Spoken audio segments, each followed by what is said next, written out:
Como perdoar uma igreja que me feriu profundamente?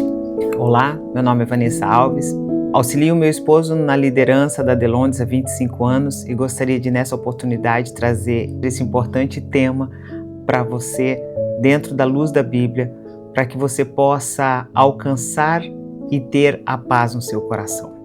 Na realidade, nenhum de nós estamos preparados para ser feridos, seja na igreja, seja na nossa família, seja no nosso trabalho, em qualquer lugar ou em qualquer circunstância. E isso pode acarretar uma série de prejuízos emocionais. Hoje, especificamente, estaremos falando sobre feridas, pessoas que foram feridas em igrejas. Isso acontece muito, infelizmente, e esse é um tema pouco às vezes falado, mas extremamente necessário. Por quê? Porque nós podemos ser as pessoas que são envolvidas, que ferimos ou que fomos feridas. Sobre todas as coisas, é necessário, embora seja um caminho difícil e doloroso, mas é necessário que todos nós venhamos trilhar, é importante trilhar o caminho do perdão. Então, sobre isso que nós gostaríamos de estar lendo alguns versículos para trazer uma maior clareza. Todo sofrimento ele é difícil de lidar, mas é necessário para que não venha ter consequências ainda piores, principalmente concernente à igreja. E eu creio que você vai entender isso um pouco mais avante, ok? Primeira coisa, nós podemos ver no Salmo 34, versículo 18, que nos diz assim: perto está o Senhor daqueles que têm um coração aquebrantado e salva um espírito abatido. Então, a primeira coisa para que nós possamos, para que você, para todos que estão passando por essa necessidade de perdoar uma igreja que lhe feriu, é reconhecer essa dor.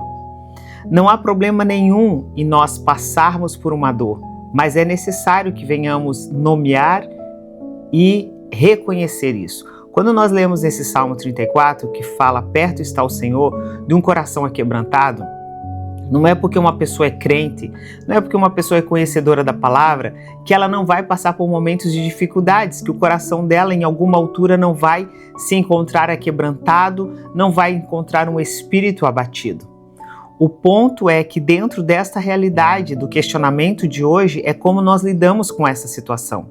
Então não tem problema nesse ponto, não tem problema se você foi uma pessoa ferida, se você foi uma pessoa machucada, desde que você consiga reconhecer isso para que isso possa ser tratado.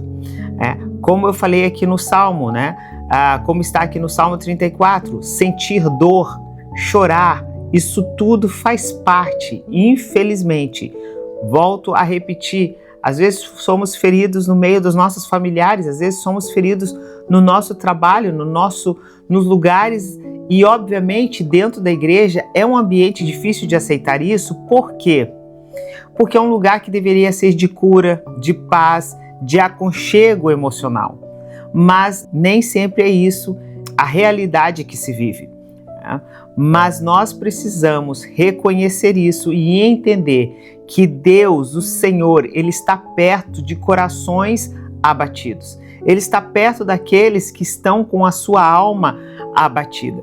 Então, reconheça a sua dor. Segundo ponto aqui, leve a sua mágoa, sim, leve o seu ressentimento. Talvez essa palavra seja um pouco forte, porque às vezes as pessoas não querem reconhecer que elas estão ressentidas por algo que aconteceu. Mas junto com o ressentimento está a falta do perdão. E a falta do perdão, ela pode lhe prejudicar. Então entenda, você não deve perdoar alguém apenas pelos outros, você deve perdoar por você.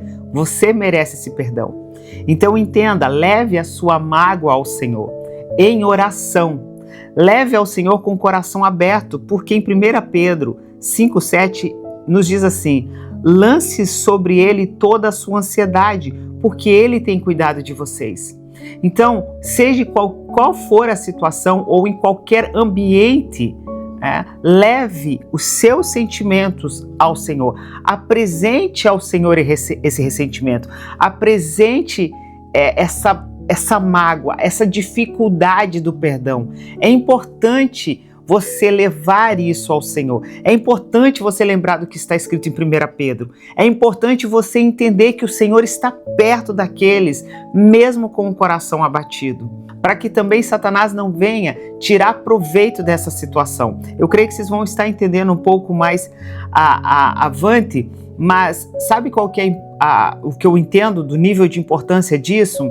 É mencionarmos, quando nós temos um nível de amizade, intimidade com o Senhor, nós não temos dificuldade em expressar para Ele o que nós estamos carregando. Seja literalmente apresentar toda uma situação, apresentar nome de pessoas, apresentar ali como você se sente, como você se sente injustiçada. Por quê? Porque quando nós apresentamos ao Senhor, quando nós buscamos Ele com essa intenção, nós estamos abertos para o trabalhar dEle nas nossas vidas. E isso é importante. Então não queira buscar esse respaldo em amigos, não queira buscar esse respaldo, nem mesmo, entenda com muito amor e carinho isso que eu vou te falar, nem mesmo em outra igreja. Por quê? Porque é necessário você se sarar, você se curar, você tratar daquilo ali que te levou a este ponto de ter uma dificuldade em perdoar. Obviamente, tem todo um contexto que é necessário que você examine.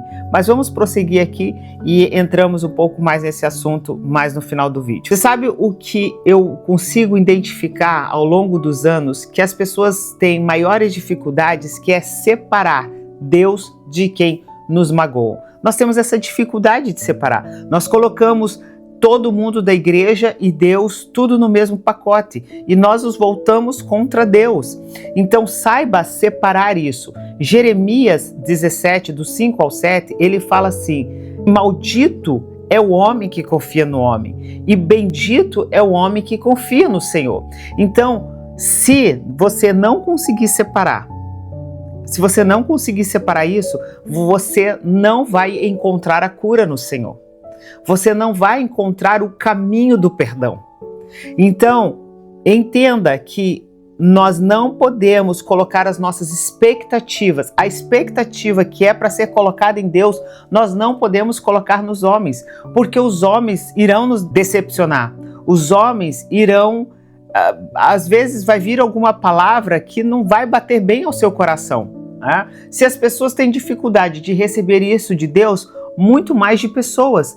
Então não coloque a sua expectativa nos homens, não coloque ela apenas em Deus. O que é de Deus, coloque em Deus. Então neste momento de ressentimento, este momento de falta de perdão, é necessário você desvincular, sempre na realidade, mas principalmente em momentos como isso. Separe Deus de quem te machucou. Não coloque tudo no mesmo pacote. Deus, ele continua sendo bom. E ele continua sendo fiel, independente do que os homens possam fazer, independente do que pessoas possam fazer conosco. E isso é um ponto bem delicado, porque da mesma forma, obviamente eu aqui também como líder, eu também tenho que colocar, porque da mesma forma com que pessoas ficam magoadas com a igreja em si num todo, lideranças também ficam sentidas, vamos dizer assim, magoadas também, e têm dificuldade e abandonam o arado, Como diz a palavra, abandonam a obra por não sentir que vale a pena. Então essa necessidade de nós desvincularmos as pessoas de Deus, o que Deus tem para nós.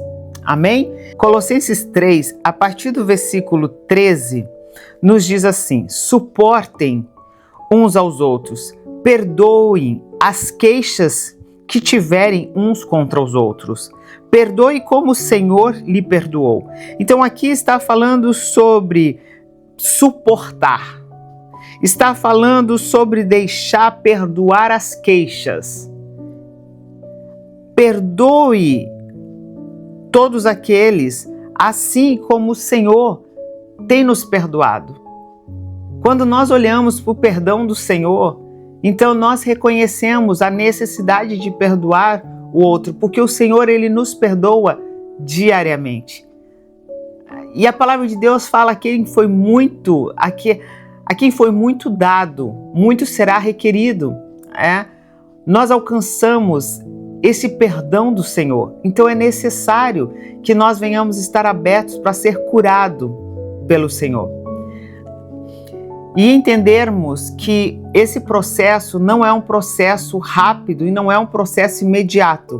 Por isso eu falei da importância de nós identificarmos onde fomos magoados, onde fomos feridos, por quem fomos feridos, mas não levar isso para pessoas, mas levarmos isso a Deus, porque reconhecemos essa necessidade. Por quê? Porque quando nós olhamos para Cristo e Ele, acima de toda e qualquer coisa, é a nossa principal inspiração, é o nosso principal exemplo, quando nós olhamos para Cristo em Isaías 53, a partir do 4, a partir do 3, nós conseguimos identificar que Jesus ele foi desprezado, ok? Ele foi rejeitado pelos homens, ele teve suas dores, ele teve seu sofrimento, ele foi ferido, mas contudo, ele não abriu a sua boca. Ele foi como uma ovelha diante dos seus tosqueadores, calado. Sabe, não é uma questão de nós olharmos apenas para os nossos ferimentos. É olharmos para o exemplo que Jesus nos deu. E na realidade de Jesus, ele foi rejeitado pela igreja daquela época. Ele veio para os seus e os seus o rejeitaram. Ele veio para o povo e os líderes religiosos daquela época não apenas o rejeitaram, mas desejaram a sua morte. Então, que nós possamos olhar para Jesus, que nós possamos olhar para Cristo e entendermos que da mesma forma, não estou falando que é fácil e não estou falando que é uma questão de... como eu falei, não é imediato, é um processo. Mas quando você estiver buscando realmente pela cura e pelo perdão, para que você possa estar sendo sarada pelo Senhor, então com certeza você vai conseguir olhar para Cristo e ver da mesma forma com que Ele focou, não em quem o machucou, mas Ele focou em fazer a vontade de Deus. E especificamente, entenda isso é muito forte, muito complexo, especificamente no caso de Jesus, no caso do Senhor Jesus, o que acontece? O propósito dele, se assim podemos dizer, estava em passar por isso. Por mais triste que possa ser, esta é a realidade. E nós não sabemos, eu não vou falar que Deus tem como propósito para a sua vida ser ferido de forma nenhuma. Mas passe por esta situação livre, passe por essa situação buscando a liberdade, não pelo outro. Não pense, falo por mim, não pense em liberar o perdão porque o outro merece o perdão. Primeiramente, quem merece é você, para não carregar um peso que não lhe pertence. Amém? Então busque a cura, como eu tenho falado, busque esta cura e não se isole. O isolamento, por isso é o que eu falei antes, porque se você examine num contexto de toda essa situação, examine num todo e veja se realmente tem algo que poderia ter sido evitado. É complexo isso porque cada um tem uma realidade. Hebreus 10, 25 fala que nós não devemos deixar de congregar. Então, às vezes, as pessoas, quando elas estão magoadas, a primeira coisa que ela faz é se afastar da igreja. E, consecutivamente, ela acaba se afastando de Deus. Nós passamos a colocar todo mundo como se todo mundo fosse errado. Examine num todo e aprenda com toda a situação. Busque no Senhor esta cura para que você possa liberar este perdão. Amém? Sei que é uma situação muito difícil e sei que nós não estamos preparados, não deveríamos passar por situações assim. Mas lembre-se que com tudo você pode ser forjado. Você pode estar sendo preparado, né? E sempre aprendendo, como eu falei, não coloque as suas expectativas nos homens, não coloque em pessoas, não coloque em nada a não ser em Deus. Assim, nós iremos nos fortalecendo sempre, sempre, sempre no Senhor. É triste eu falar, mas é uma grande realidade. Eu, nesses 25 anos, já vivenciei muitas pessoas que chegaram de outros ministérios tristes e magoados, como saíram do nosso ministério tristes e magoados. Mas tem coisas que me chamam a atenção. Tiveram pessoas que já saíram da nossa igreja por causa de problemas que tiveram na lanchonete. Pessoas que já saíram da igreja por problemas que tiveram na recepção. Sabe, no departamento infantil. Enfim, mas são coisas muito bobas, são coisas muito supérfluas. São coisas que não deveriam entrar, e depois de anos você ouve as pessoas falando, ou quando nós recebemos alguém, você ouve a pessoa falando com um rancor, com uma mágoa de ministério que saiu, de coisas que aconteceram. Então procure sempre examinar, ter um autoconhecimento de toda essa situação, para ver se você não está carregando um peso que não lhe pertence. Faça isso por você, faça isso pela sua saúde emocional, pela sua saúde física e principalmente espiritual. Você merece viver uma vida leve no Senhor. Amém? Que Deus abençoe, espero ter ajudado.